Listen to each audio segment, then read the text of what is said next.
Hey YouTube, alright, this is mostly just an informational video for people that have one of the CMS automatic backup hard drive systems. This is an older one, but I'm just trying to show you how to open this case up. CMS would not reply to my emails on how to open it, and I couldn't really figure it out, so I spent some time, and I just want to show you how you do it. Now, there's this little plastic piece that's in the front. Let me get to the front. Okay, there's this little plastic piece that's in the front of the box, like this. And all you need to do is get a screwdriver on the side or on the top and just pry this piece out.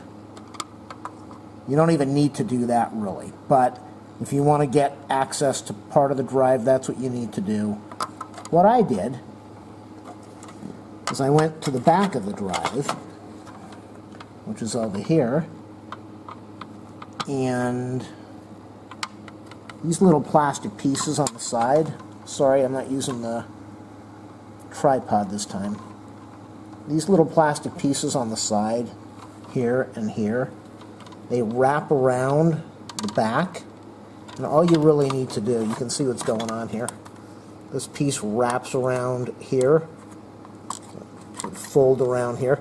All you need to do is take a screwdriver and carefully pry to remove this little edge piece, and I'll show you what's going on. If you look at the sides over here right now, you see there's a little tang over here and a little tang over here, and it's all the way down the whole side of this piece.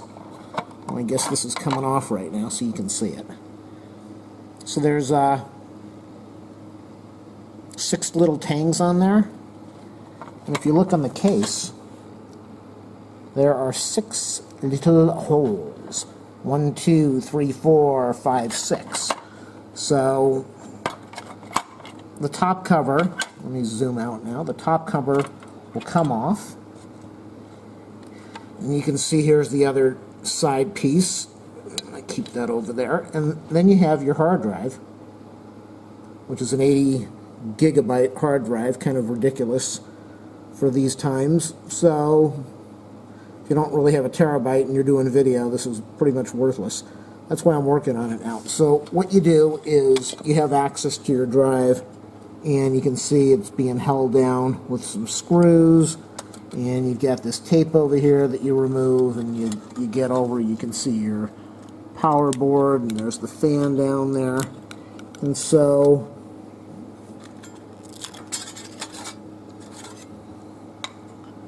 you get your drive over there, you got your power connector, and your IDE cable, and so you can go in here and swap this 80 gig or whatever hard drive you've got in there out and put in something that's reasonable, and that way you don't have to throw this item out. Or if your hard drive is broken, this is what you need to do. And then you'll have a good USB external drive enclosure box, instead of throwing it away because CMS doesn't want to reply to your emails and tell you how to do this. So that's the video on what you need to do, and not really too hard to do. Just remember, go to the back of the box and pry this little piece off that wraps around, and then these little 6 tangs will start to pop out. Do that on both sides, and take off your protective strip over there that's covering the board. Take out your hard drive, plug in a new one, and you're done.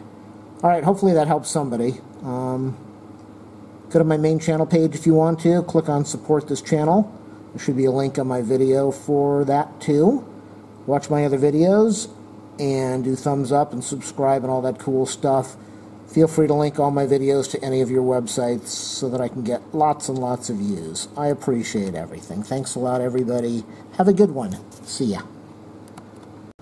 Alright, just so you can see what's going on, here's the hard drive that I removed by taking out the 4 screws that were holding it down. And now all I'm going to have to do is take off the side mounting screws, and then I'll be able to put in this 160 gigabyte drive that I've got here, and save myself some money buying something that I really don't need. Alright, there is the CMS enclosure with the new 160 gigabyte hard drive IDE installed, the power connector connected over there, the 4 screws on the little rubber pieces over there down on the bottom holding the hard drive down. And now it's time to put on the protective piece over here, and I'll put on the sides and then I'll finish up the video. Alright, there it is. Sides are back on, back is back on, the front is back on, and I've got a new hard drive in there. So if you need to take this thing apart, like I said, go in here and pry out this front piece with a screwdriver. Very easy to do. You're really just separating over here on both sides and removing, you're sliding these edges away. And then after you do that, pop a screwdriver in there, slide this thing out, slide it out on the other side, the top piece comes out, go in there, swap out your hard drive, and good luck with the project. Okay, I just powered up that unit that I was telling you about, and let's see if we get a USB detected or not. Maybe this is just going to be a big waste of time and that hard drive install was worthless. Oh my gosh, what do we have here? HP Pavilion Autoplay, Drive M, and there was something else that showed up, Drive M, which I don't know what that is, and then I've got my Drive L, which is the HP Recovery. So this is kind of interesting. I don't know what is on this hard drive, but obviously the hard drive worked. Swapping it out. So cool.